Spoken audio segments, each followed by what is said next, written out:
All right, we are here and hi there. I hope that everyone is on and we are all ready to come together to have a conversation. So, right now, we are just looking for other people to join in, and I'm wondering how well you can hear me. So, if you are hearing me, you can go ahead and input a message right now.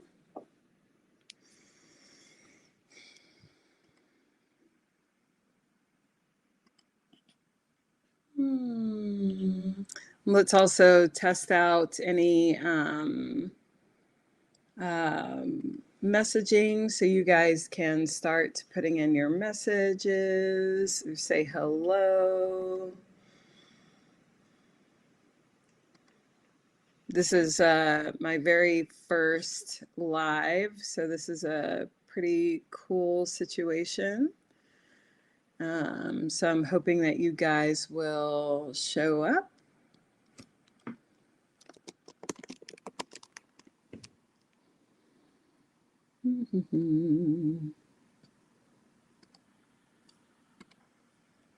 Go ahead and come through and also invite others into the live stream.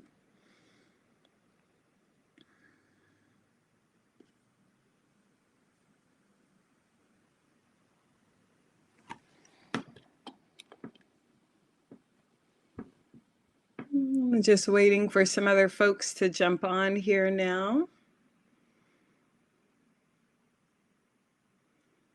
I do see we have some listeners. Who is on and where are you from? If you can type that in so that I can see what is going on, or if you are here.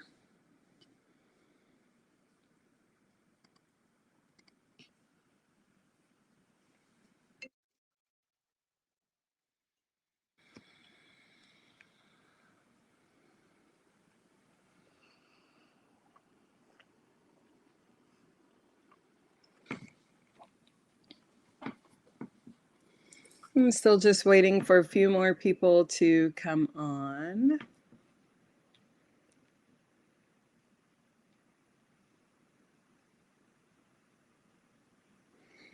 And today we have Lenore Caston-Miller with me, which Hello, is my everybody. wifey.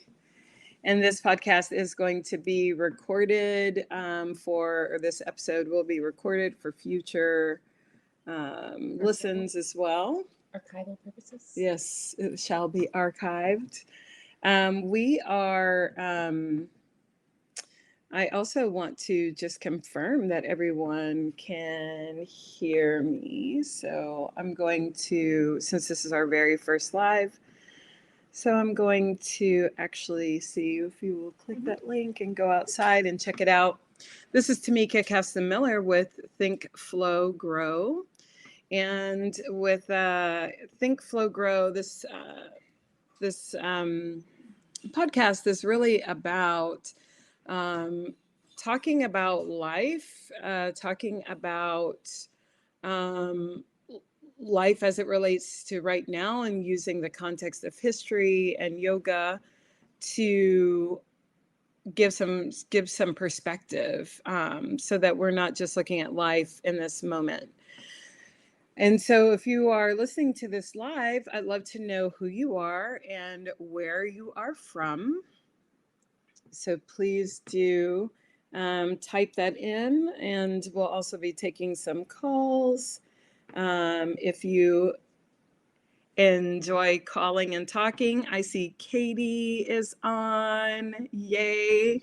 Katie from Houston, Texas. Houston is where this is from, and Katie, where our podcast is recorded. Katie, if you want to share the podcast to your people, that would be awesome too. And then everyone gets to enlighten together.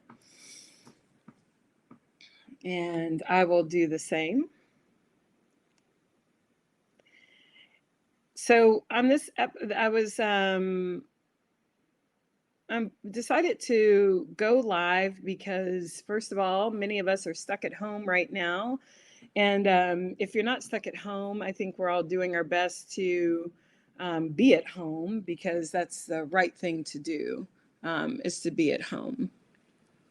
And being at home means that we're putting other people before us. And so one of the things that came up when we first started being at home is that people who I know to be really great, upstanding, wonderful people were really frustrated with having to stay at home. And I thought to myself, but you are a compassionate person usually. Why can't we practice compassion? So, yay. And Lenny just tested our live feed, and I know that we are good. So, yay. So she's going to come back in and now so that we can go ahead and start. So we are in this time of pandemic and the coronavirus.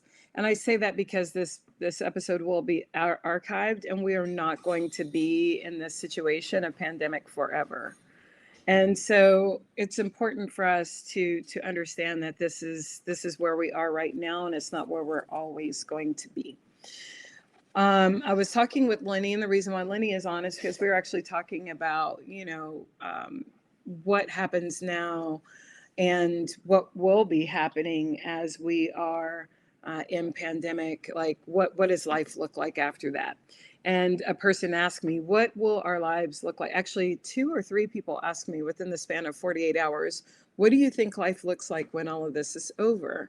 And so I thought to myself, well, what does it look like right now? Why are we so interested in making it over? What happens right now is going to show us a lot about what will happen later. So, Lenny, just from you, and what do you guys think, audience, but from you, what do you think happens after all this is over? I mean, I was speaking with our friend Jackie earlier this morning, and like if you look at history, there's a pandemic or a great famine or something, and in the midst of all that, like, some people go a little nuts and worried, and like, all hell's breaking loose, and then other people just kind of stayed the course. And then it's just basically like everyone's individual shadow selves comes into like full self-expression, which isn't a bad thing. It's just a thing. And it's a good way to know like where you need to work and where you don't need to work as far as doing self-work. And then afterwards, there's usually a time of rebuilding in society. It will, it when all this is over, I don't feel like it's going to be like how a society was, a month ago, where everything was all hunky dory, just moving around. I feel there's going to be like a rebuild or like a reset, if you deem to call it. And some things will be shifted, some things will be the same, but regardless, society will bounce back and be stronger than before, and because history has shown us that. Yeah. I think it's really hard for people to think about right now. What I think that there's this natural proclivity to be romanticizing the past and trying to sort out what the future looks like. And there's also something to be said for being right here in this moment. But one thing that we can do by reflecting on history is exactly what you said. Know that, that the world continues. Yeah. So and there are some things that are birthed out of those situations. So I have surmised that there are essentially 5 things that are going to come out of this pandemic. And in true Tamika fashion, I have to, of course, there's alliteration involved. Because for me, there's always alliteration involved. So the first thing that I realized, well, the 5 things are death, divorce, depression, addiction, and awakening. And these are the things that I have I believe is going to happen. Hi, Chris. I see you. And I also see PBG 77 C 98 2 GYP 5, whoever that is. So, what's your name and where are you currently? What's your name and where are you located? Is my question to you. I see Chris from Houston is here. Yeah, Katie said those are some heavy outcomes. They are heavy outcomes, but I think they all. I think that more discussion is needed around them as well. So when it comes to death, for me, death is more than just death. I mean, obviously, death is going to come out of this. We've already seen it. Mm-hmm. But we also, but death is beyond just the physical death. And so I think there could be a lot of death of joy as well. But for sure, physical death is there. It's already happening. We already know that's going to happen, um, and um, and the fear of death, I think, is also increasing. And so, and that in and of itself leads to a death, because there's a death of joy. There's death of hope. There's death of there's so many different ways that we can die. And I think that we need to be really aware of what my daughter said, pre-grieving. And actually, I called pre-grieve. I termed this pre-grieving when I was coping with the diagnosis of my mother's Alzheimer's, early onset Alzheimer's, which goes a lot faster than regular Alzheimer's. And it was like pre-grieving death, and there's a lot of that pre-grieving that happens, and so it prolongs the grief process. And we think that it's actually going to make it easier, but it doesn't. You still have to go through that whole grief process you're going to go through anyway. So another family member was diagnosed with like stage 4 cancer. And when he was diagnosed, I went into that pre-grieving mode again. And my daughter was like, why are we crying over something that actually hasn't yet happened? I mean, there's a diagnosis, but there's not a death yet. And I was like, you know what, that's true. Like, I can celebrate the relationship with that I have with him without having to be fearful for him, because it creates a death of a relationship, or a death of joy with that relationship, and almost a distance in that relationship because we don't want to get any closer. So I think it's important for us to acknowledge that death will happen, but it's not necessarily happening in this moment unless we let it. Or unless, of course, you're actually physically dying. But I don't want to dismiss the fact that there's actual physical death. But I'm saying that, that if there's not actual physical death, then we're actually creating death by being in that space of death before it happens. And yeah, I mean, I think that it's a thing. Pre-grieving what we're going to lose, pre-grieving how life will look different. And we really don't have to do that right now. Do you have any other thoughts on death, Lenny? I mean, essentially, it's just like when you go through.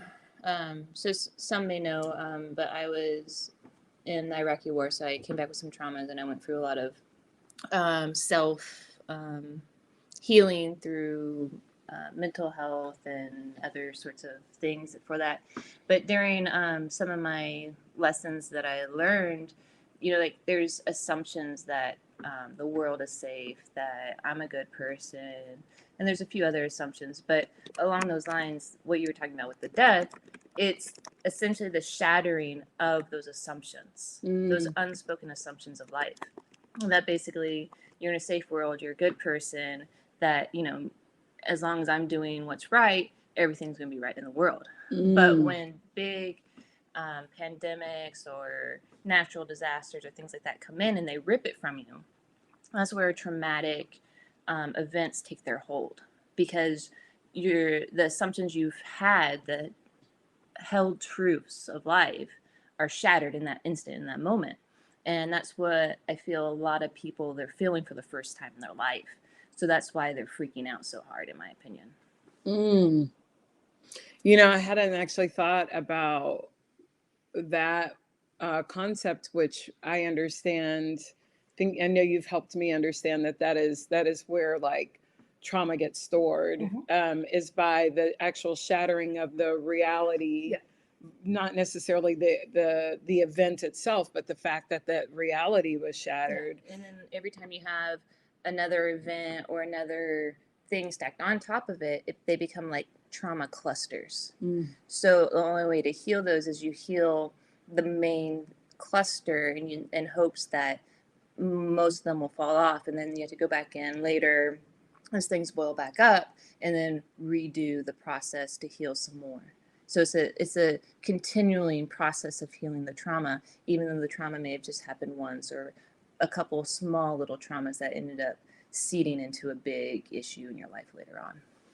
I can definitely see how that's happening for me, because I know that I've had, I have very much this desire to protect my older friends, or my friends who have comorbidities, that I want to protect them. And I think it's because I couldn't protect mom, and so that it is a cluster of trauma, or it becomes one. Chris is saying how much this resonates. And, for me, I think that, and Katie is mentioning too, these traumas, they layer, and then it gets really tough to break up those layers, because we didn't realize that, even I think sometimes the first layer was there. Yeah. And exactly. so then we have to then like peel those layers off.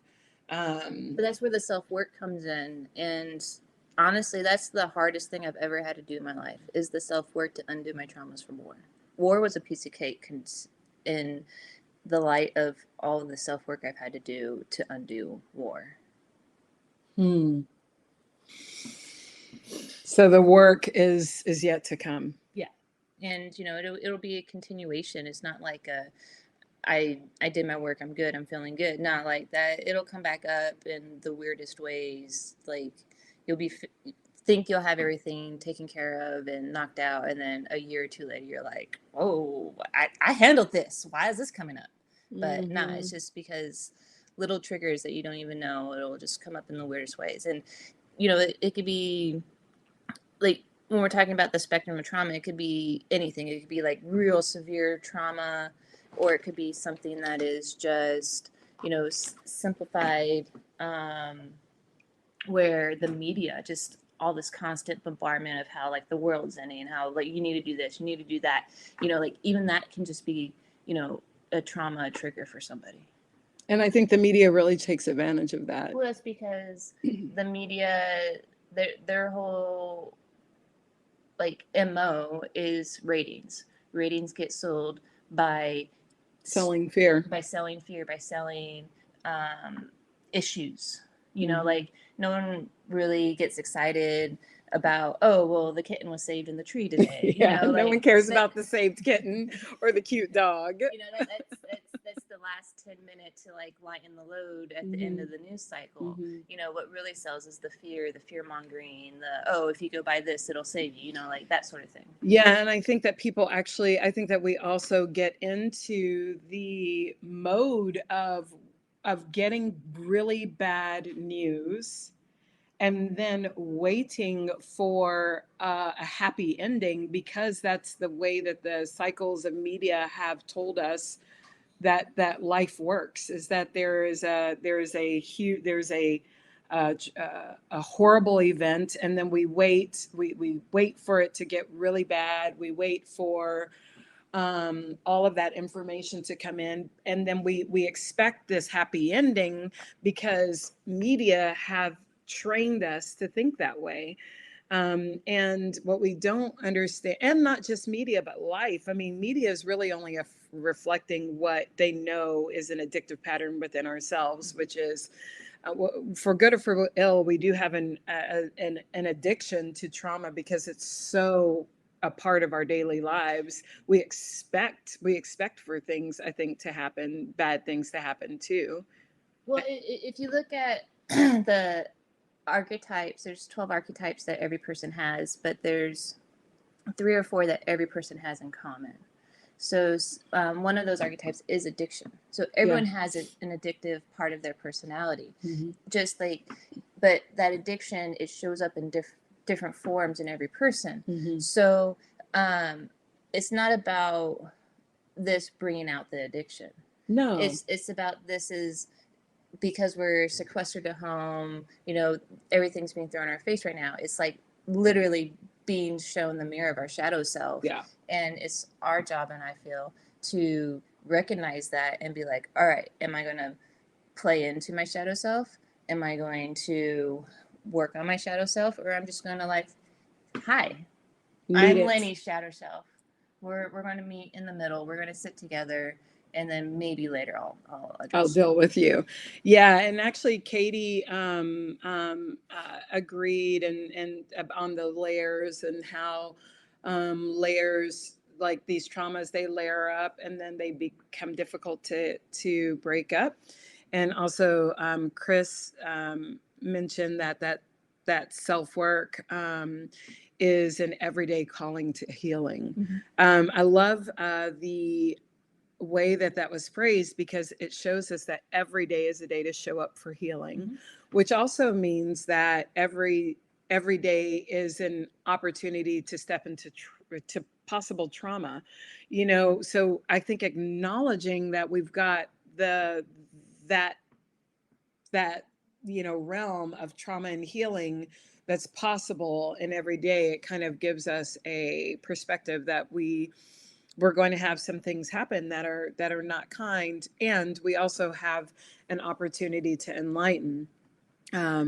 Katie mentioned that what's scariest to her is that we're in the calm before the storm, and that it's going to get really tough and scary.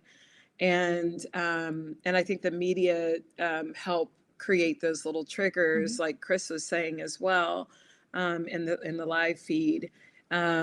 And we don't notice those little triggers. So I would push back to Katie and say, how do we know that this is going to get really tough and really tough? We actually don't know what it's going to be tomorrow. We only know what is going to be right now, because we're not in tomorrow, we're in right now. I think that when we start becoming really fearful and anxious about tomorrow is when we can step back and acknowledge that we are living in this traumatized presumptive next moment, that we're not actually living in the present moment. And I don't say that to diminish what is going on in other areas. I just say that to say that for me, in my most difficult states, coming to the present was what gave me the opportunity to step into role of observer, so that I didn't have to relive something from the past or pre-grieve something for the future. I was just able to actually see something for what it was right now. And so, yeah, and I think that ability to be observer, which is what you were talking about, is really important for now, because if we don't have it, then we will continue this cycle of fear, anxiety, pre-grieving, and death of our hopes and dreams, because we're too close to a situation that we're not even yet in, which is death. Then we create the death by doing that, and by not acknowledging past triggers or past traumas that are coming up. And I don't know either that we get to resolve those traumas right now. I think really it's just to acknowledge that right now, what is happening right now in this moment, and what am I truly afraid of? There are people who I know who have family members who are struggling with a lot of comorbidities, you know, like diabetes or heart disease or a combination of the things, high cholesterol, MS, and just a whole bunch of different things. And I think the question for them is how to. Well, I'm not going to say what the question is for them. If you have any of those comorbidities, please go ahead and either call in and speak to that question, um, or put it in the comments in the live thread.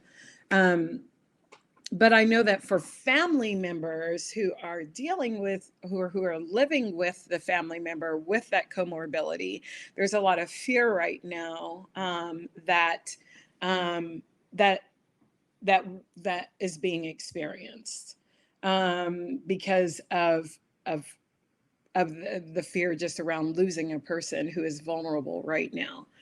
And so that leads me to the next one. So we talked about death, and the next of the 5 outcomes of the pandemic, I think, are divorce, or is divorce.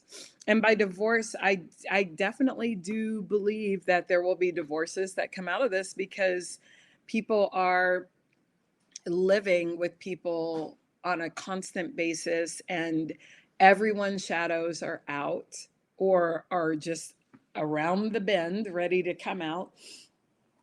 And so for some folks, that's going to be a first time dealing with that other person's or that loved one's, that partner's shadow.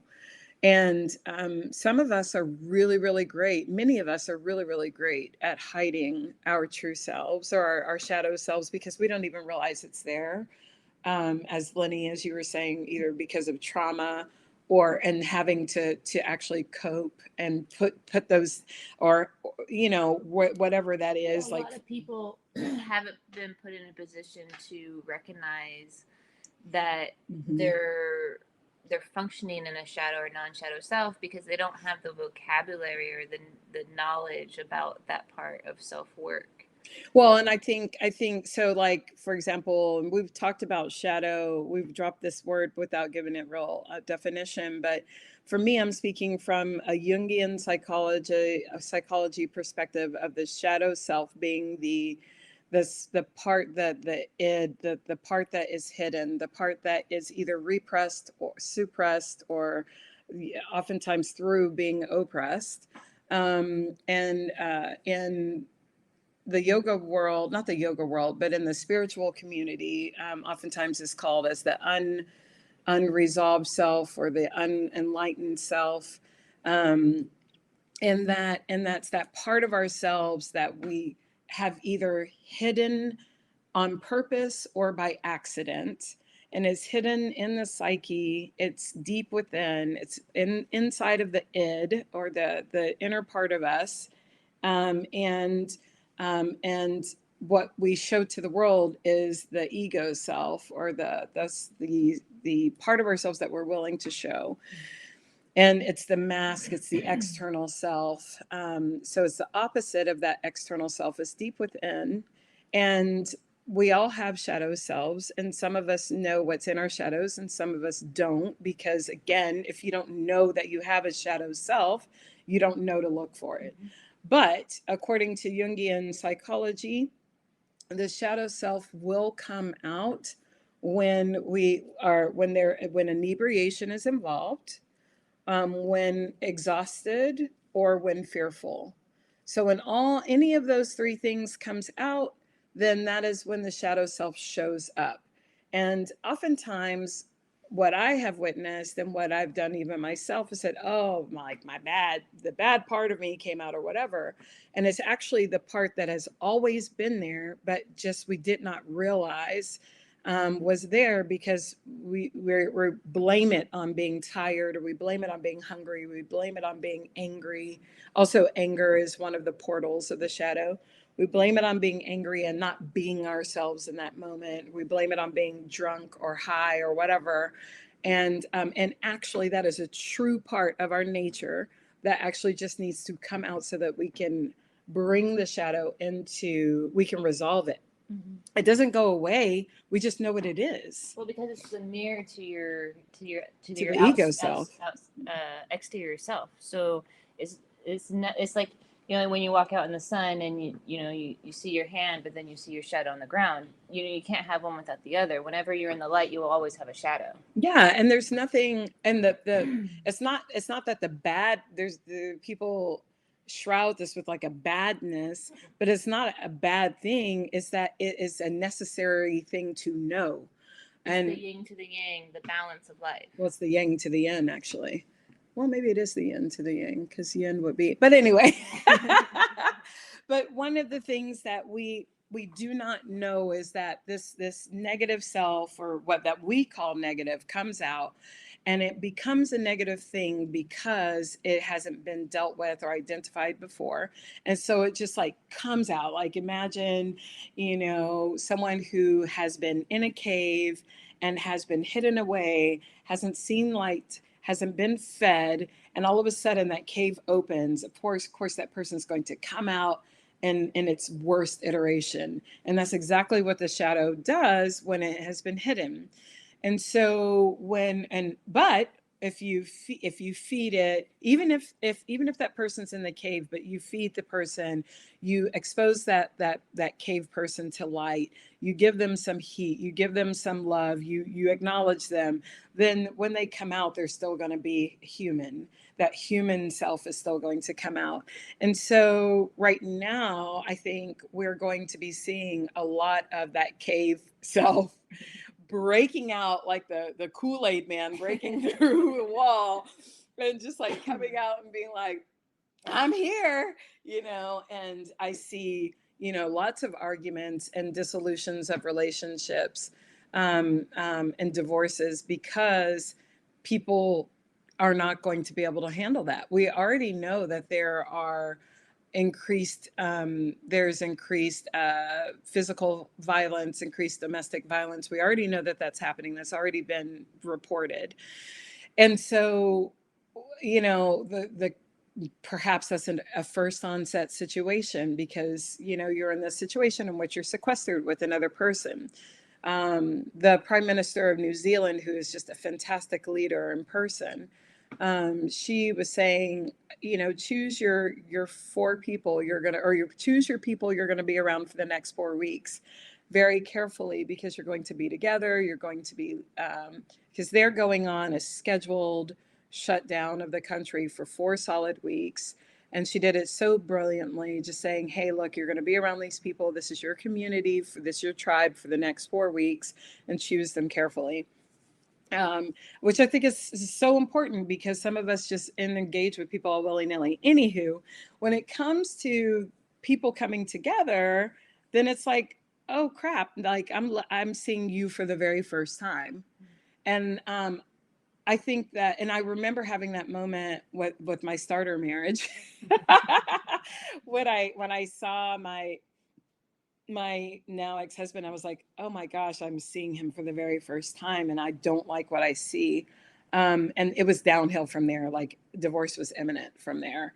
As opposed to us, you know, which just earlier today, I was like, you know, it's this is so beautiful that we're able to be quarantined together and still like each other, you know, at the end of it. Now, I mean, of course, have we had our tiffs? Yes. You know, have things been stressful? Yes. But, you know, I wouldn't choose anyone else to do this quarantine with. So, No, you're right. yeah, well, you'll live. Um, I'll keep you. but divorce is definitely there. And I think when we go beyond the marital construct and we look at friends, I think definitely friendships will end as well. Um, Well, I also think it's interesting that you put death and divorce, because just like we were talking about a few minutes ago with um, the death of assumptions, you know, in a way that's also a divorce think of things that you've held true, or things you can also think of it as like when you do see your shadow self, you know, what do you want to keep with you, what do you not want to keep with you. So it's like actually deciding when you're faced with it, you know, am I going to divorce this bad trait, or am I going to foster and feed this trait. Well, the super secret thing that Lenny doesn't realize, because it was a surprise for her and everyone else listening, is all of these are versions of one another. Yeah. I mean, all of these are, it's not a surprise. I mean, Lenny's a very enlightened person, so I'm sure she knew that. But all of these are versions of one another. And I definitely think that divorce has to come before death. When we're talking about situations and things like that. Katie mentioned, yeah, relationships with parents too. Absolutely. If you're sequestered with your parents, my God, like I don't know. I don't know. Yeah. The thing is that I think we're going to realize is that yes, um, we all have traits that are unenlightened. The question is, am I willing to live with your unenlightened traits long term? Well, that, and are you willing to work on your traits? That if it's like, say you're like, no, I want to hang out with you, I want to be with you, but I'm not feeling your trait. Are you willing to like work on that and meet me somewhere in the middle? Yeah, because like yesterday when I was losing my mind, Lenny was just like, I'm gonna let her have her moment, and then later I'm gonna tell her that she needs to calm down because that's not gonna work for me, and exactly what happened. and I and I have to listen to that in order to because I value my marriage. Katie mentions right now part of the stress between parents and children, especially parents, older parents and grown children, is the fact that they won't stay at home. Like we're quarantining, but they are not. And that is really frustrating for a grown person because it's what the possibility can be. Yeah, I mean, I totally agree with that. And I also think at some point you just kind of have to be like, well, they're grown ass people too, just like you are. If they are refusing to do what is being asked of them, that's on them at that point. Like, as shitty as it sounds and as hard as it is, sometimes you just have to let things go and let natural order things figure things out. Like, I know that sounds super shitty and but if they're not willing to be the proactive person, if they aren't willing to take the steps in order to self quarantine and take care of themselves, you don't have any control or any say in the matter. But what you do have the control of and the say of is your reactions, your feelings. You can give them all the data, all the information, and play the I love you, I'm your daughter, I'm your son, I'm your whatever. If you're not going to do it for yourself, can you at least do this for me? And if they still refuse not to, they're showing you their truth right there. Mm-hmm. So at that point, it becomes a matter of setting boundaries. And those boundaries are actually not for them, it's to protect you. So you're putting, it's like having like a lover that, is only a side piece, right? You're like, oh man, I'm going to marry this guy. Yeah, he's going to be the best husband ever. But at the end of the day, he's like, nah, I just want to call you at 2 a.m. and shag. That's it. Yeah, you're going to find out who really cares. So like, I know it's like it's not the ideal answer, the ideal situation, but that's where their priorities are, and you can't change their priorities. You can only set boundaries for yourself. Yeah, I Dead to Rights podcast chimed in and said, I just spray people with Lysol if they're too close. Well, yeah, I mean that's an option. I have found myself just stepping back because I feel like people don't realize that 6 feet thing is a real thing that some folks are observing, and or I'm at home. But like a friend of ours came and dropped off a lemon tree that he was gifting us, and his husband is older, and I was just like, I hope that y'all are staying home because I don't plan on seeing him until this is over because I don't know if I'm a carrier or not. But he is having real trouble staying at home, because They're used to being out and about. But yeah, but I'm a step back. I'm not going to spray you with Lysol, but I'm going to want to. But Crystal mentioned this experience is making so many of us come to real terms with what we have control over. Indeed. And the thing is that we don't have control over death. Yeah.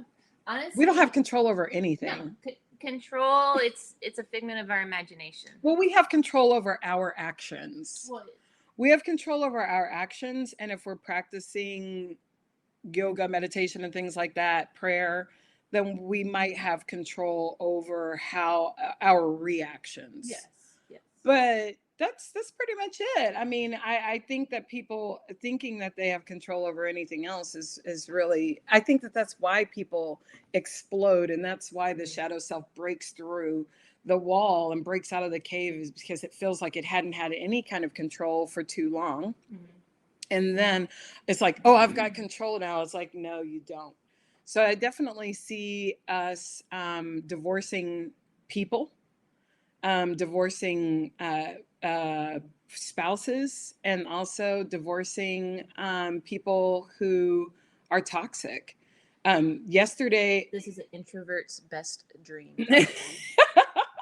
Well, yesterday I realized that I was super stressed out because I had a lot of people's toxic behaviors all up in my messages. And not all were toxic, but some were. And many were. And because I have a lot of people in my messages all the time, I didn't take a pause. So my unenlightened self did not take a pause before reacting, and went into, listening and trying to do the right thing and things like that. And what ended up happening is all of those neuroses were transferred into me. And I ended up having the worst day so far in this quarantine. And we're already in week 2 of it, just because of other people's unresolved selves showing up. And showing up in mass in my inbox.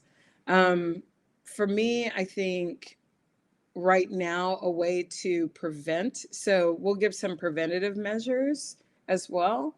A way to prevent divorce between friends is to first of all just take a step back before you send that message. Did you get consent from the person who you're talking to dump all of your crap on them?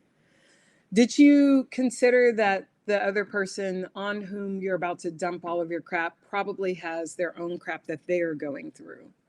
Did you consider that before asking them to step into your shit show, for lack of better words? Because the thing is that, so people are doing a lot, doing the most right now. And what they don't realize is that everybody is going through their own trauma right now. Mm-hmm. Like, this is a trauma, a collective trauma for the entire world. I agree. And so I am going through my own trauma. Lenny is going through her own trauma. Chris is going through her. Everyone listening, we're all going through it right now. And so if you come into my inbox with all of your drama, all of your, this is how it's affecting me, this is what I need you to do, this is what needs to happen, this is why my world sucks right now. Did you pause to ask the question, do you have space for this right now? Because the truth is that a lot of us who are doing things in the world, like sharing healing, sharing compassion, looking to help the world move into an awakening situation, are people who do not have a guaranteed income. And so when people come in with their stuff, we're already just trying to figure out how we're going to pay our bills next month. And so when you come in with that, you don't even ask if the person has space to deal with that or listen to that in that moment. You're just creating another stressor, or creating a neurotic state for someone else. You're transferring that neurosis. And it is not fair to the person who you're talking to. I believe I mentioned when River and I mentioned on a previous podcast episode of getting consent before we do anything, before we actually ask to kiss, or before we ask to hold a hand, or before we ask to really, that consent, as he mentioned as well, extends to, hey, I'm having a moment right now, and I really need someone to talk to. Do you have the space for this? Ask the question, because I may not. Yesterday I did not have the space for it, and I still kept getting people dumping their shit on me, and I'm just like, and then opening Facebook, there's just more of that. Every time we share negative news, that is dumping on people. So now I'm just hiding everyone for 30 days because I can't. Like, if I see you posting and sharing negative crap, I'm hiding you for 30 days. If that's your only post in the last 24 hours is all negative stuff, I can't with you. Um, Also, I want to remind callers, right, our listeners right now, that feel free to call in. I think the call function is working. Yes, it is. So feel free to call in with your thoughts as well. Welcome to the conversation, Clifton. I'm so glad you're here. Clifton is joining us from New York City, which is a very interesting place to be right now. Hi. Going back to what you just said about dumping negative stuff, I think there's a way to tell your truth about the quote unquote city situation that's going on with you without dumping at the same time. Mm-hmm. So it's about navigating your verbs that you're choosing to use, the nouns that you're choosing to use, like, just being aware that, yeah, like, not everything's hunky dory, Mm-hmm. but I'm not going to like unload all this crap in your yard as like a burning dumpster fire. I'm just going to be like, Yeah. hey, you got some time? And like, yeah, man, I'm going for some stuff. You want to talk about it? Yeah, like, can we just connect on a real level? Do you have space for real, or do you need, like, do we need some lightness right now? Like, can we go real, or do you need levity? Like, just ask the question, for crying out loud. But definitely, I think what not to do is to dump all of, like, say, this is what I need from you, and this is all of the crap happening to me right now, and I need you to understand that, because the truth is that you don't know the crap that person's going through at that time. And and trying to compare, like, this is my crappy situation, is more crappy than yours, is not fair either. Well, not only that, like, when you're open to having discussion and not just dump, you can also find resolutions, and Yeah. you can see your quote unquote crappy shitty situation in a different vantage point, Mm-hmm. that maybe you didn't see before, and be like, oh, maybe I am just overreacting in the moment, maybe I am just acting out of fear, maybe I'm just acting out of my shadow self at 100% right now, and not actually using my logical thinking mind to like figure this out. Right. Like, Clifton is a friend of mine from high school, and Clifton is, as I mentioned, lives in New York City, and we were talking yesterday about, how this is all around him. Like, this is all around him right now, um, and I did not think about, so Clifton is a professional singer, and I thought about, he mentioned to me about, like, even if he were not to have the complications of, so Clifton's on this live stream, and I feel confident that he's okay with me saying this. And Clifton, you can tell me to shut up right now if you don't want me to, since you're here. He says I'm totally cool. But one of the things that he said is, even if I were to get this, and even if I were to be fine with it or whatever, lung damage is not an option for me. I'm a professional singer. I need 100% of my lung capacity. And so one of the things that I didn't realize was that reality of of what a professional singer's situation is. Even, just things like that, like having those conversations of just what does life look like right now for you, and what does this mean for you, and just listening, because we can all learn from the situation, and we can all be closer to one another. But that goes back to like people operating out of the ego self and how Yes. active listening is a skill that not many people in society have.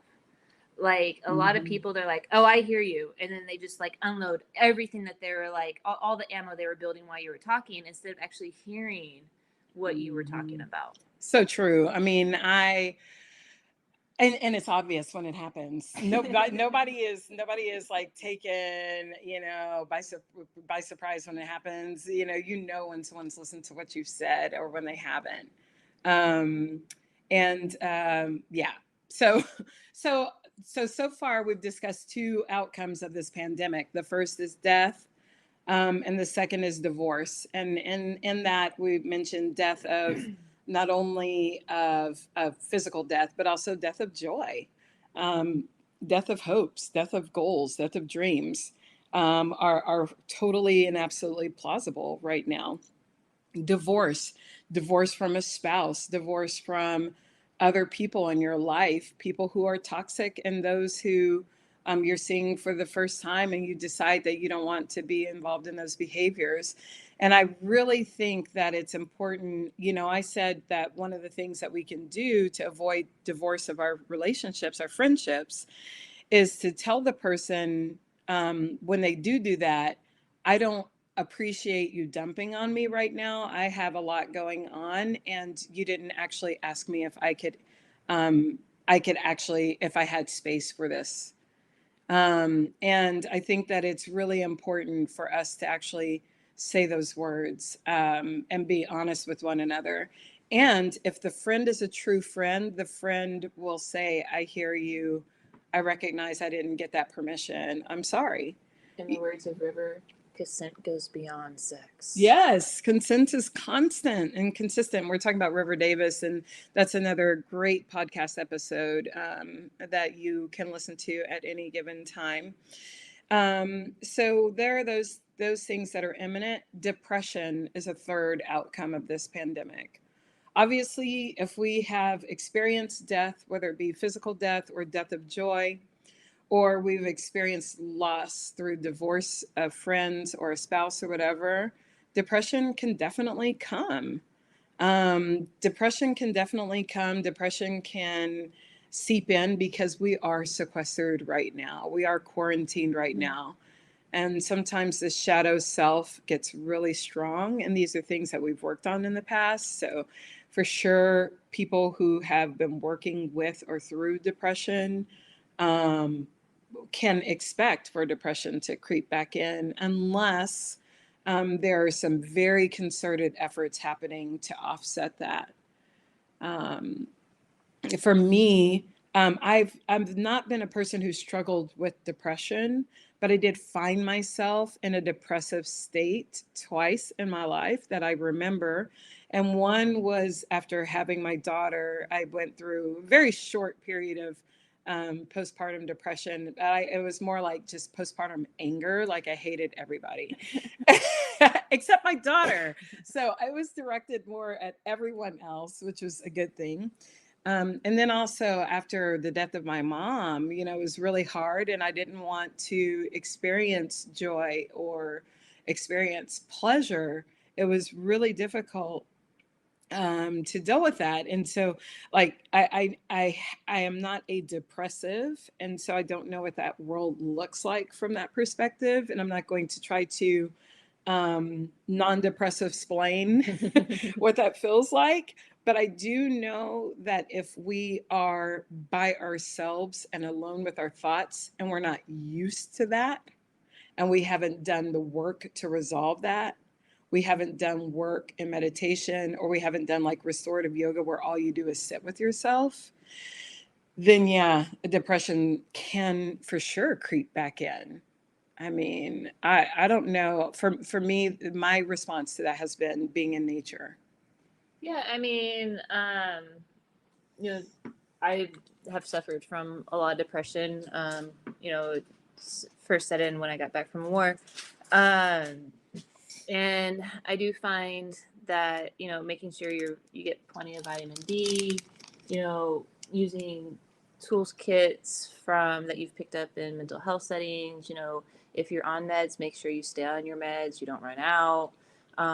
There's, always call a health professional or a shrink or something that, someone to talk to if you need to unload something like that, but also get their consent. And yeah, it's just like, if you've done mental health work, you should have a toolkit already built up of some sort. So making sure you're utilizing that toolkit, making sure that you're getting out in nature, you're getting your vitamin D. There's, I know for a fact that if I were to sit down and watch the news, it's a great way for me to spiral. So guess what I don't do? I don't watch the news anymore. Um, and so like what sets you off and what doesn't set you off. In times like this, there's going to be things that you didn't know set you off that will probably set you off. And it's okay to have a day or two where you just kind of like sitting around eating your bonbons and watching Netflix because that's all you can do. You can't get out of bed. Like that's the situation that we're living in right now as everything's quarantined down.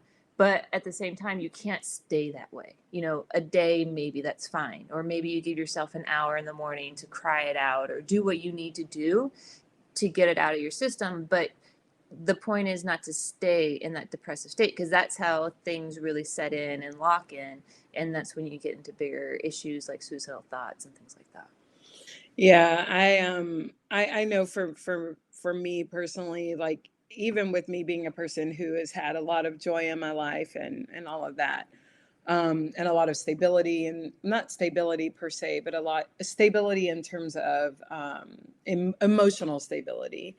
Um, Even for me, like being inside, like spending an entire day inside is hard for me. But when I go outside and I get into nature, I can see the abundance of nature. I can see, and it doesn't have to be sunny. For me, it used to Mm-hmm. have to be sunny for me to do that and see it. There had to be a clear day. And if it were a rainy day, then it was Oh, gloomy. I love a good rainy day. Yeah. And now I'm just like, no, I mean, there's an abundance in the sunshine. There's an abundance in looking at the leaves. It's not lost on me that, at least in the northern hemisphere, this is happening when we have an abundance Good weather. of good weather, but also springtime.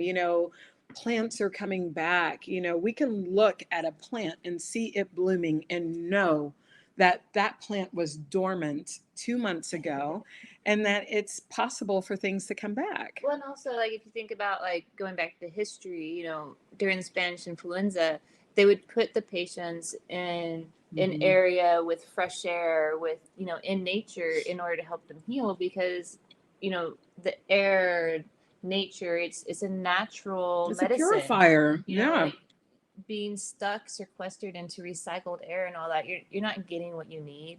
It's not healthy for you long No. term. No. And what's funny is that I was laughing earlier. I'm like, man, this quarantine has created so much work, man. Because, like, we've been outside so much, just like working in the garden or tilling the fields, literally moving earth. I'm like, man, this is so much work, this quarantine. But it's exactly what needs to happen, just being outdoors, because there's nothing good that comes from sitting on a sofa indoors Mm-hmm. unless you don't have access to outdoors.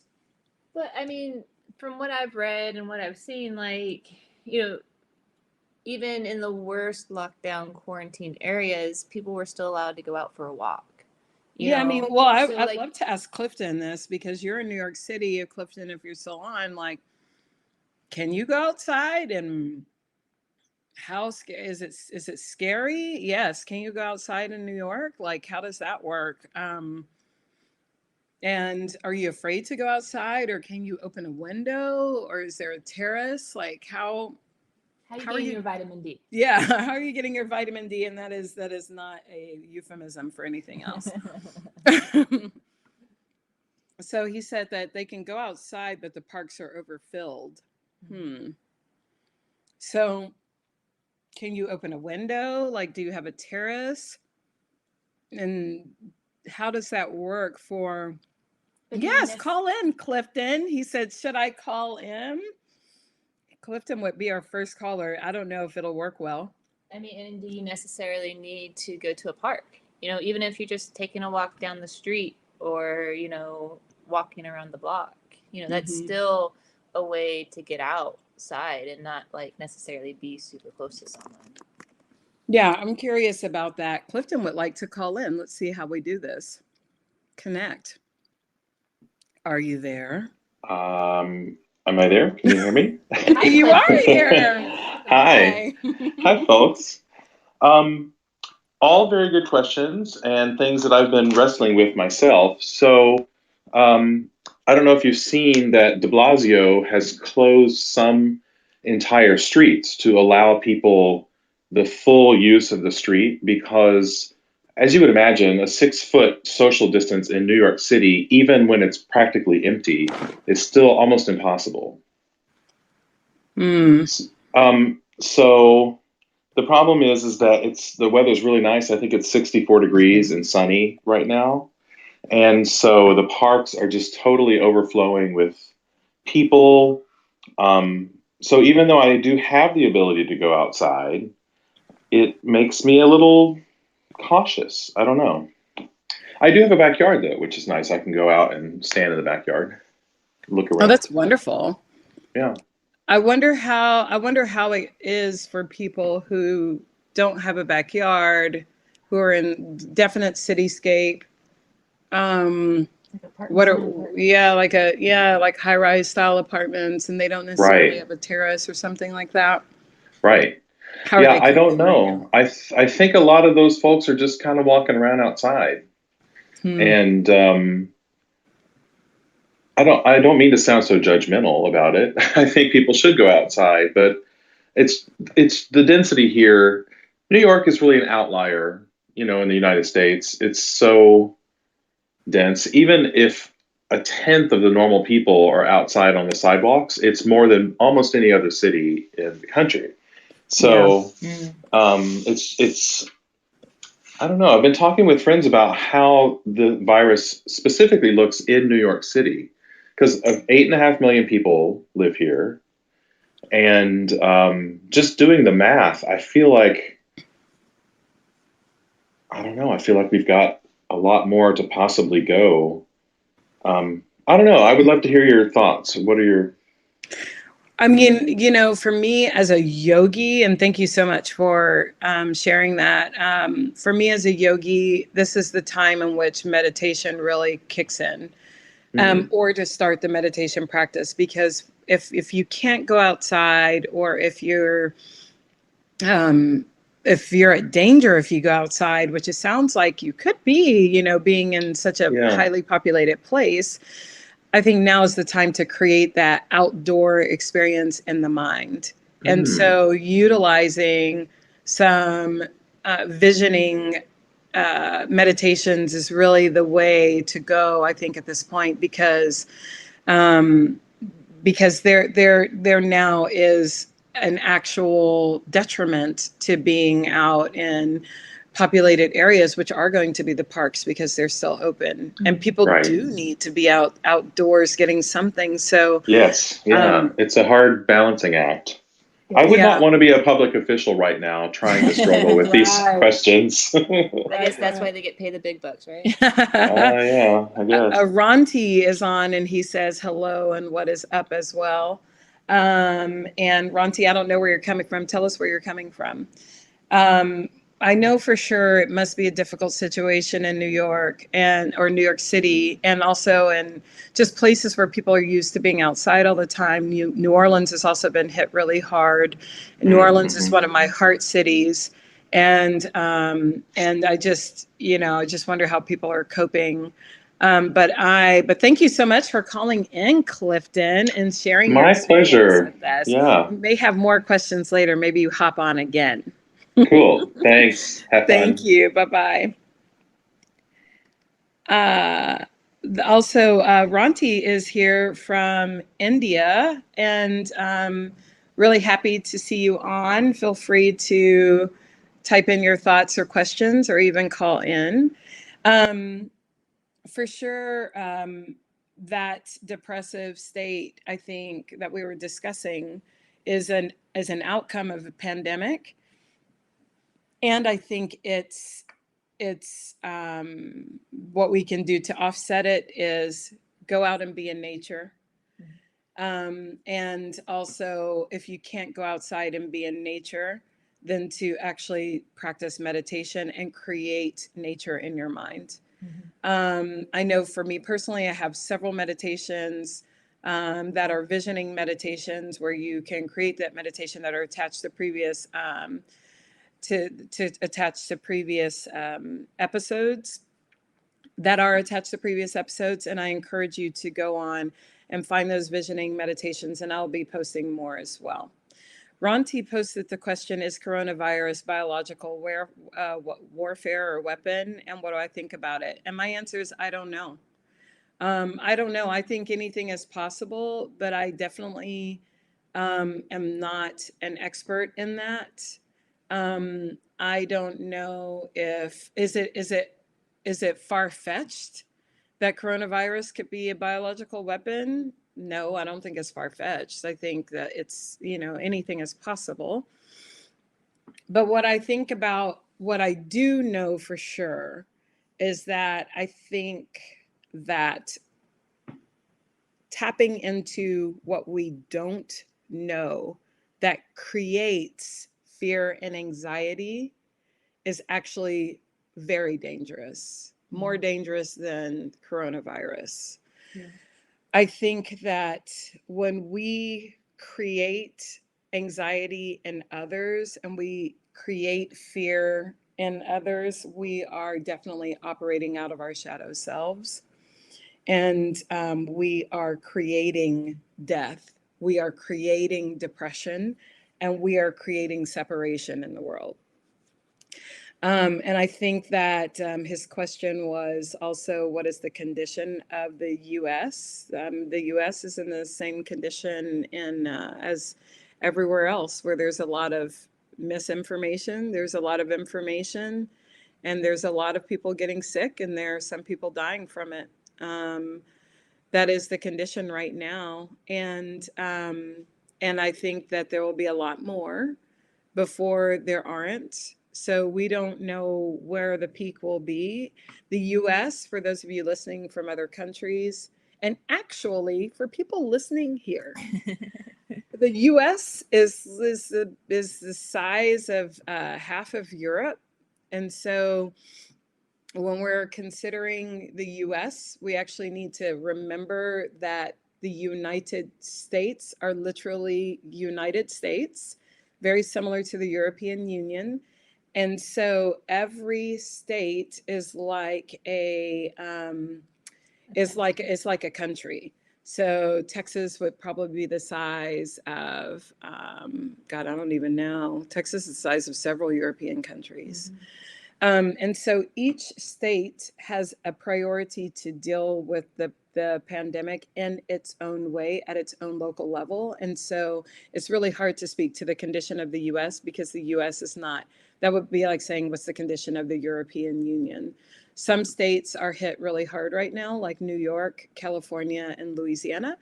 And oh, thank you, Katie. Katie said France and Texas are similarly sized. So yeah, so Texas and France similarly sized and similar issues in both of them. France is a kissing country and Texas is a hugging state. So Ronti said to pray for the whole world. Absolutely. And thank you so much for the love from India to the people of the United States. How are things in India right now? How are things going over there? If you can give us an update on India. So yes, Ronti is as sending his love to everyone and sending his prayers to everyone. That this is the beauty of a pandemic, is that whereas we can go to divorce, death, and depression, we can also go into that connectedness that is available as well. While we're getting that response from Ron T, I'll move on to the fourth possible outcome, and that is addiction. And for sure, we An have archetype that everyone has. yes, we all have it. We all have it. We all have an addiction in us. It's just waiting for to rear its ugly head, you know. Um, we all have addictive personalities in one way, shape, or form. Some of us have done the work to reduce that, others have not. Some of us thought we did, and what's showing up now is not. And Ranti said that the same condition in India is are the same conditions of the U.S. Conditions of the U.S. and India are similar. Thank you.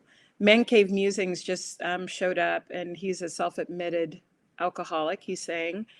And I mean, I just wonder how, you know, if you're on lockdown or if you're in quarantine, how's that going? Yeah.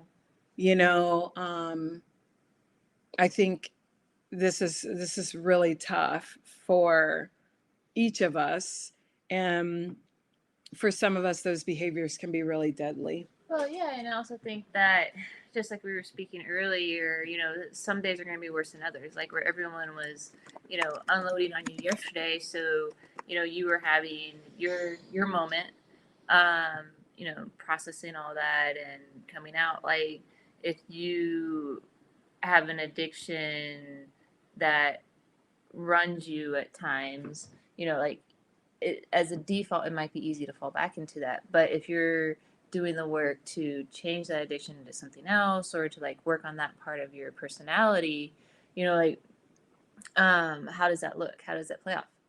Some days will be good, some days will be bad. But at the same time, just because you have a bad day, you if you note that bad day and then you go, all right, well, today's a different day, and what choice am I going to make?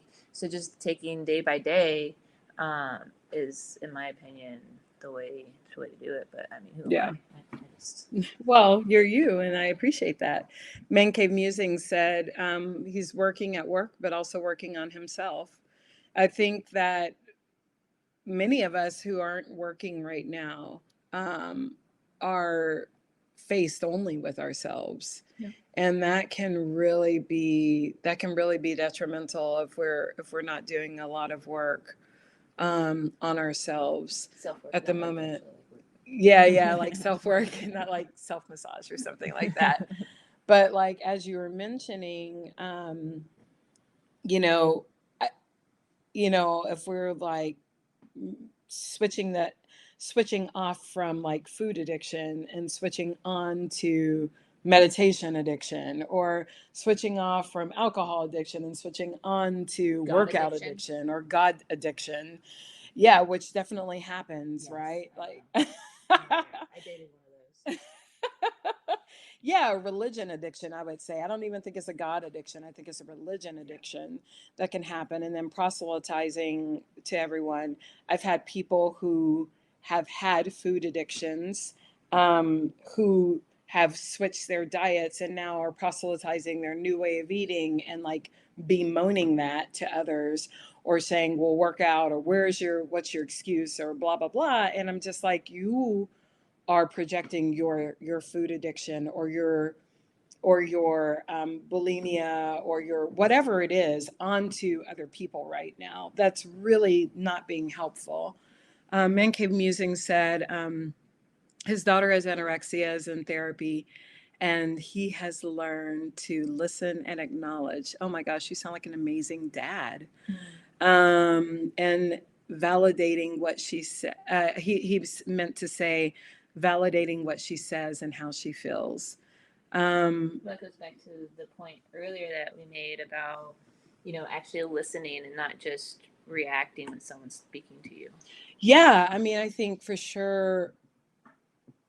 For me, I've had it struggled with not only like sugar addiction, but also with just wanting to be liked. And you know, on a deep level and on a lasting level. And so when people have dumped on me like without getting permission, and they've dumped on everything that they're going through as though I'm not going through anything else. I know for me yesterday, I listened and I took all of that stress because that trigger of not wanting to disappoint someone came up. And that caused hella stress for me because instead of just saying, I don't have space for this right now, I just I did what I do. Um, Man Cave Musing said, yeah, like also what he was acknowledging what you were saying, Lenny, about listening but not hearing. Yeah.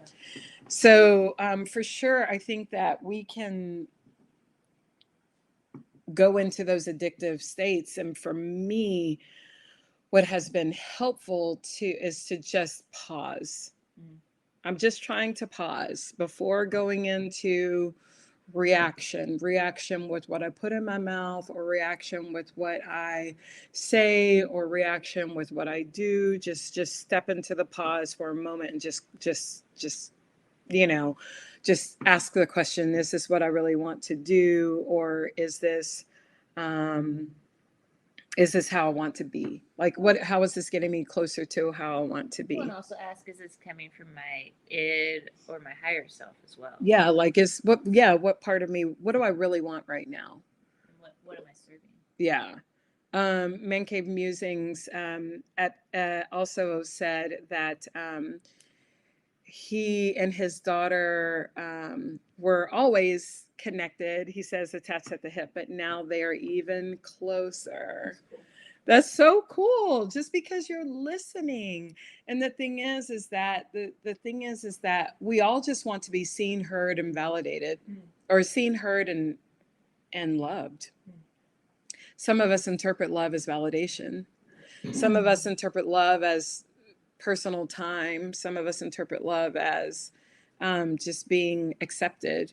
Well, I think it depends on what your personal love language is how that plays out. Because everyone has their own love language that they associate with. Yeah, for sure. And for those of us who our love language is quality time or personal time, this is a struggle for us right now. Which that's my number one love language, so it's definitely a problem. But I know that it'll end. Chris said, she said, thank you for sharing the idea of someone with an addictive personality moving from one activity to another. She hadn't thought of religiosity as an addiction, but Totally. Oh, it's definitely an addiction. And I will tell you, Chris, as you are more and more, Chris is a part of the local Houston yoga community. As you dig deeper into the yoga community, you'll see a lot of that religiosity as an addiction. It resonates with her as she absorbs the energy of others she's come across who have that tendency with religion. And by us sharing our stories, she's reflecting even further on her own addictions, however strong they may be. So thank you. Thank you, Chris. And thank you for like being, honestly sharing. And also with Man Cave Musings, thank you. Because the thing is that I think we have an option here to be very transparent. And that transparency, it's so healing. It is. Like wearing masks and switching masks, it's hard. It's like if we kind of double back to depression, where like I know for me when I was in my worst of the worst, it took so much energy to just like push all those feelings, all that everything I was just trying to keep at bay down, that I couldn't do anything else. It just took every ounce of energy out of me every day.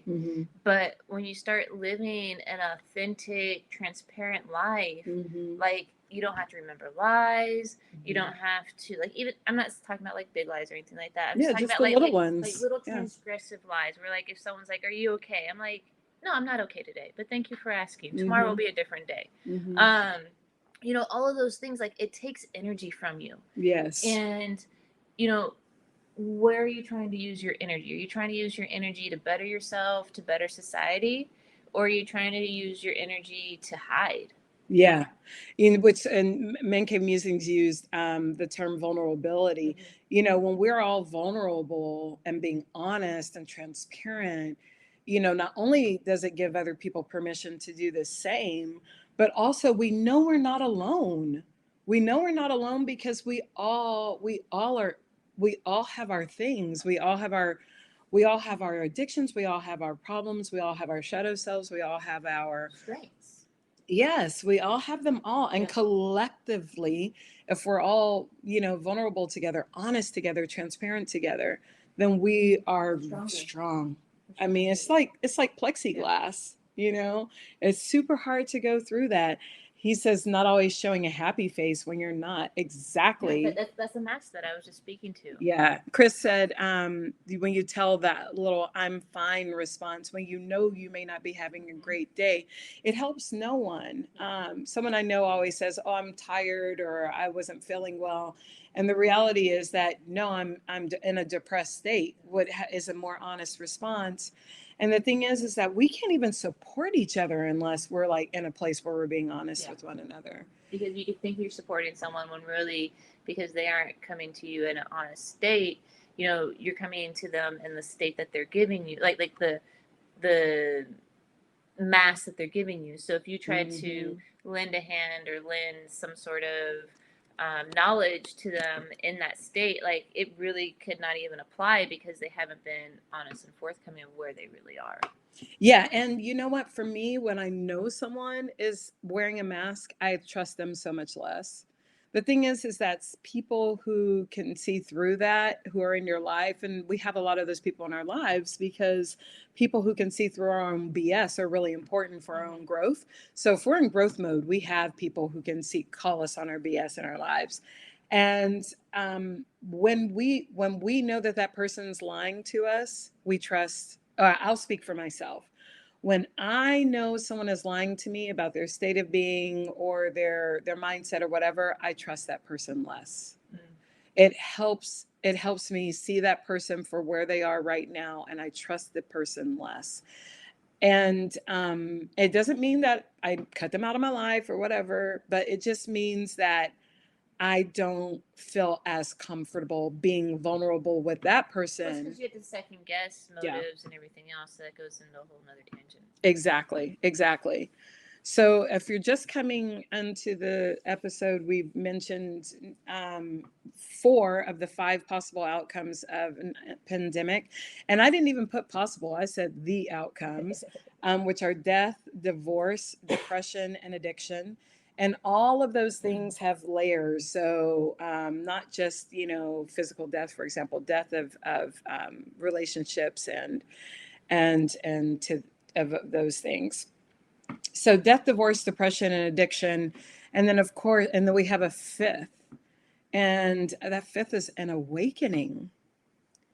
Like realistically, the world goes through massive, colossal, and collective shifts to awaken. That is what the history of the world has shown us. The history of the world. If we go back to Pangea, if we go back to Ice Age, there were massive shifts that occurred as a result of that giant global situation. Mm-hmm. There were shifts with the plague. There were shifts with the Spanish flu. There were shifts with, you know, if we look at the plague, which is an awesome example to look at, we're looking at the foundation of or such an important part of the Middle Ages. If we look at what came after that, we had to go through this. Everyone went through this giant pandemic, and then what happened after that? The Renaissance.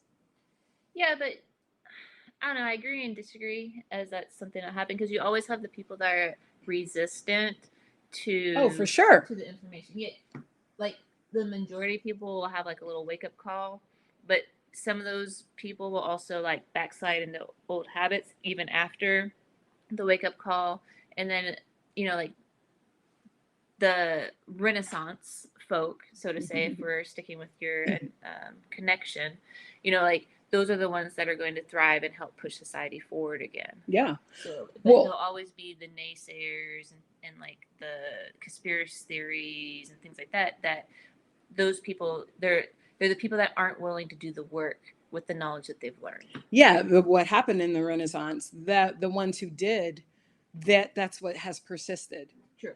You know, so the thing is that, thank you so much, Man Cave Musings. Go back to work. Thank you, and feel free to tune back in later, and love you too. If you look at the Renaissance, you know, all of the people who did the work, who got creative in the work, they all ended up creating something that persisted. All of the people who have just chosen the thing. Here's the thing: of those five things, death, divorce, depression, addiction, and awakening, all of those are possible for all of humanity. So that means that some folks are going to die, some relationships are going to end, some depression is going to happen, some addictions are going to creep up, and some people are going to awaken.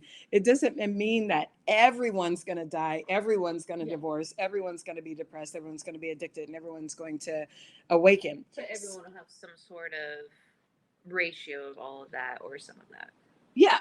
Or, yeah, if they're being honest, I think that if everyone has, I think if you put it in mathematical terms and you have a 20% chance of, let's say, a death of a sorts, or being depressed, or divorcing some people who you realize don't need to be in your life, or having your addiction show up, or awakening, then I think that's where choice comes in, to acknowledge, like, okay, this is what it is. This is come into observer mode. These are the five possibilities.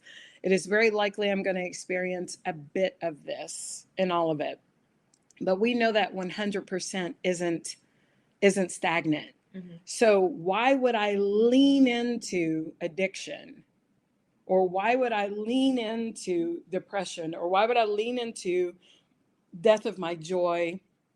Or doing things that expose me so that I perhaps die physically? Why would I lean into those things as opposed to leaning into awakening? I think that those folks who, yeah, I mean, it's a choice, right? It's a choice that everyone will get a chance to have, I think. And I think if we're thinking, if we're observing, and we actually acknowledge this is what's possible, this is what's not possible, then we can lean into awakening. But I don't think we can spiritually bypass those other things. No. I think that you're absolutely right in that we will experience all those other things, and we have to get to awakening. And the question is, where will we stay? So are we going to stay in that separation mode, or are we going to stay in the depressive mode? Are we going to stay in the addictive mode, the death mode, or are we going to go into awakening mode? It's very similar to the 5 stages of grief. You know, where like you don't get out of grief until you go through all the stages, and some people stay in certain areas longer. Some people get stuck and need to seek, you know, outside intervention or medication to get them through that. But if they actually venture through all stages of grief, then the outcome, you know, you become whole again at the end. Yeah.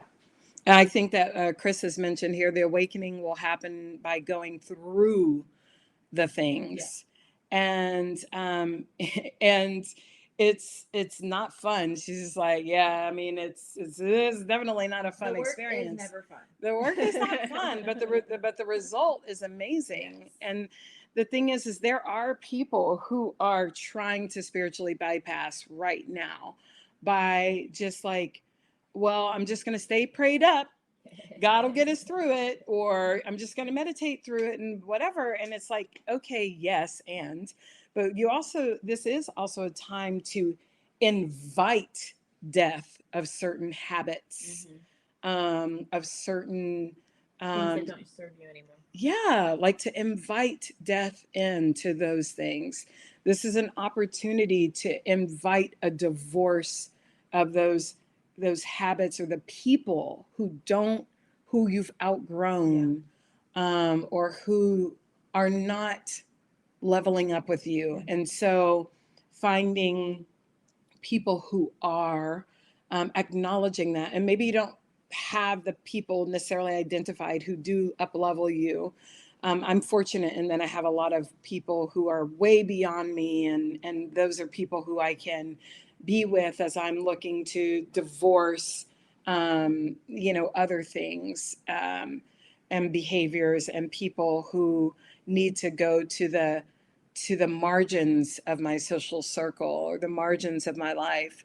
Um, when it comes to depression, acknowledging that we have all those depressive states in us, that we have moments of grief and moments of loss, and it's price of admission.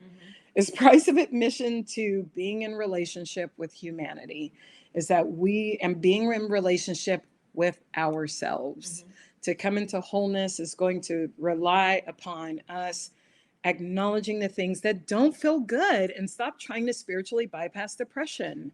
I there's a person I know who lost a parent and is constantly posting only things that are happy go lucky.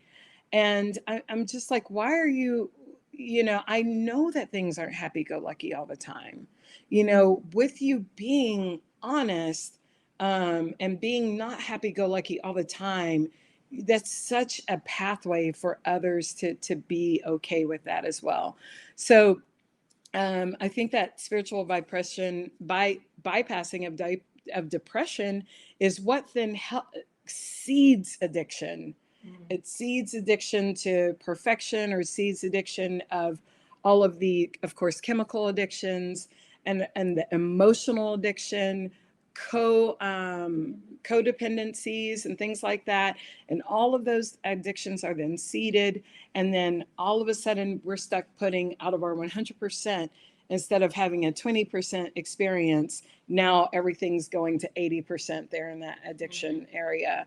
So we have to experience and acknowledge our grief, our fear, our anxiety, or whatever that we're feeling right now. And then, as you said, get out of it by stepping outside, looking at the abundance of the leaves, looking at the abundance of grass.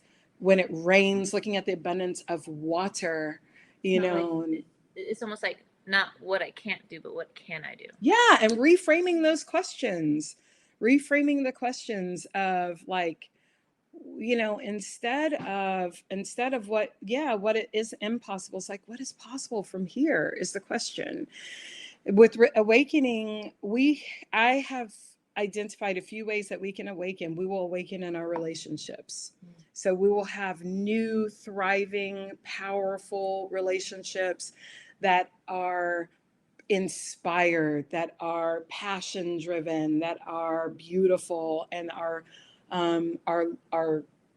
bolstering our whole selves. So we will have that. I think that we will have an awakening of creativity if we give ourselves the opportunity to be creative. A person that I know has started painting in this pandemic and is, mind you, creating beautiful art that I want to buy. And so like, I was just like, wow, this is incredible. And so there's that can awaken in us. Dormant passions can awaken. So all of the things that we gave up for other people, or all of the things we gave up for the job that takes too much of our time, or all of the things we gave up for the things that are outside of ourselves, those dormant passions can be reborn now, and we can now go into whatever that is, whether it's writing, singing, relearning how to play the flute or the violin, or, learning how to paint, learning how to weld, whatever, doing some carpentry, gardening. For me, it's gardening. That's something I never thought I was going to be capable of doing. And now I'm creating this like 1,600, I don't even know how big this garden is now. I think it's 1,600 square feet.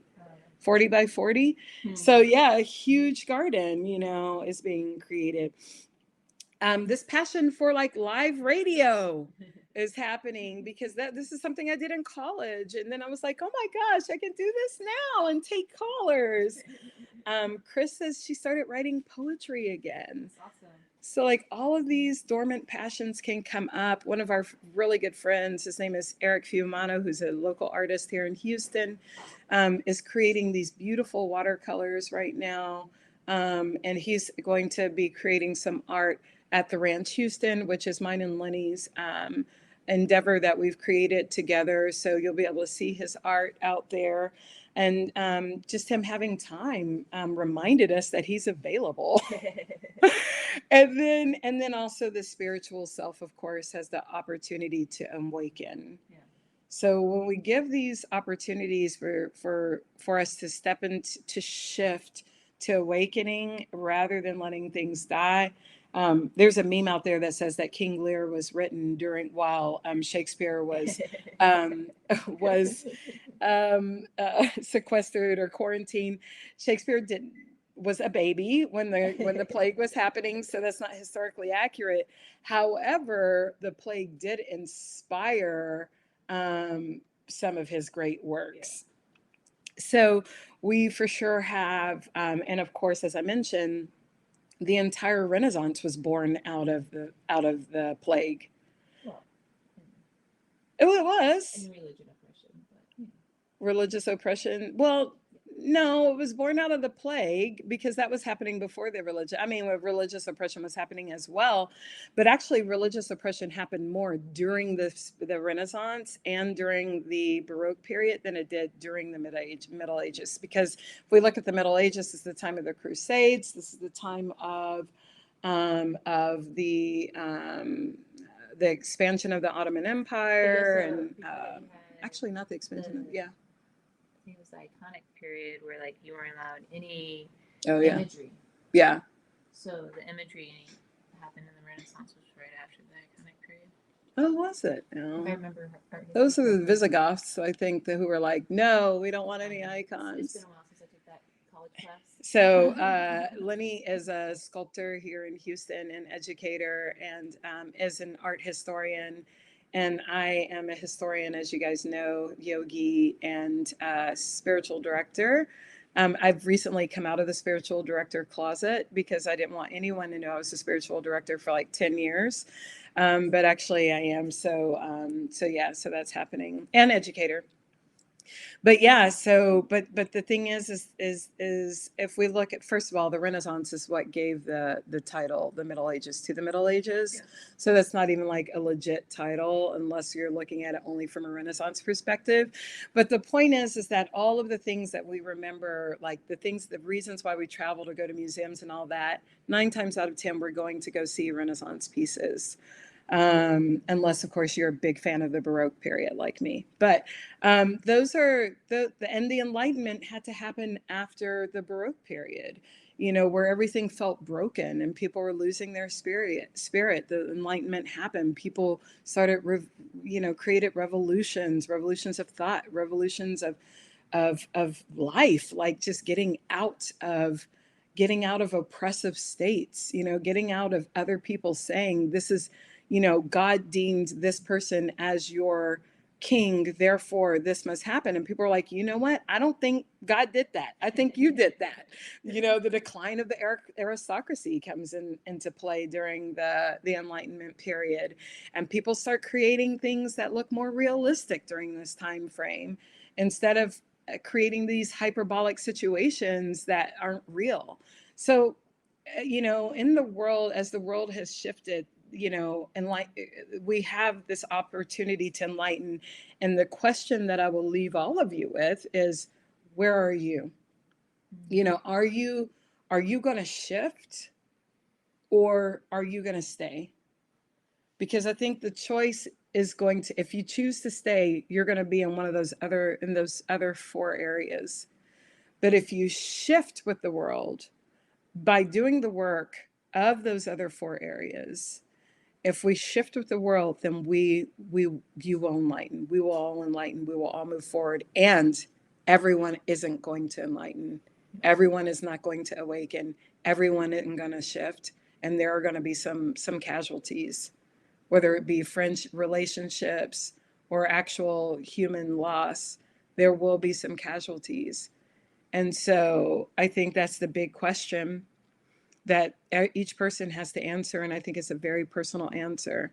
And this may not be the time for your enlightenment or for your awakening, but the opportunity is there. So that is the question with which I will leave you all. And I have really appreciated all of the interaction from you guys in this very first live.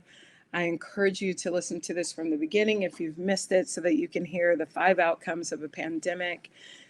This is, I thank my co-host, who is also my wife, Lenore Caston-Miller, Lenny Caston-Miller, whose art can be found at lennycastonmiller.com and can also be found on Instagram at Lenny CM. And I thank all of our participants in our live stream and Clifton for calling in, and others. And please feel free to message me directly to send other thoughts or topics about which you'd like to speak, and what you would like to have me go live for. Subscribe, please, to this, because I'll be going live again. And thank you. Thank you so much, Katie. Thank you, Chris, for those lovely words. And thank you so much. This is Tamika Caston-Miller, coming from Houston, Texas, with Ashe Yoga. And I look forward to having you again. It's my goal to leave you better than I found you. I hope that happened for you today. Namaste. Namaste.